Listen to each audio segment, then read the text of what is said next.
कोई ऐसा वाकया हुआ हो जिंदगी में या स्ट्रगलिंग फील्ड में या स्टूडेंट लाइफ में जो आप बैठे हुए हो ना तो आपको हंसी आ जाए।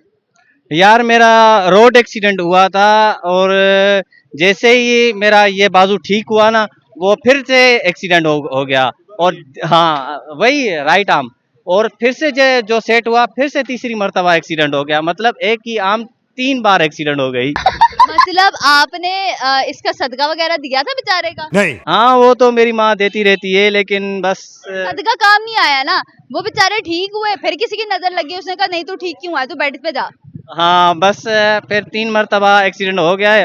आपने फिर गिनीज वर्ल्ड रिकॉर्ड में अपना नाम दर्ज कराया देना चाहिए फिर आपको कि हाँ एक ही बाजी में। हाँ बस होपफुली चौथी मर्तबा ना हो। बस होपफुली चौथी मर्तबा ना हो, वरना डॉक्टरों ने भी जवाब देना भाई ये हाथ जोड़े देख ले तो चौथी मर्तबा एक ही बाजू तोड़ के दे। हाँ वैसे तो हड्डियों वाले डॉक्टर भी अब जान पहचान वाले हो गए हैं।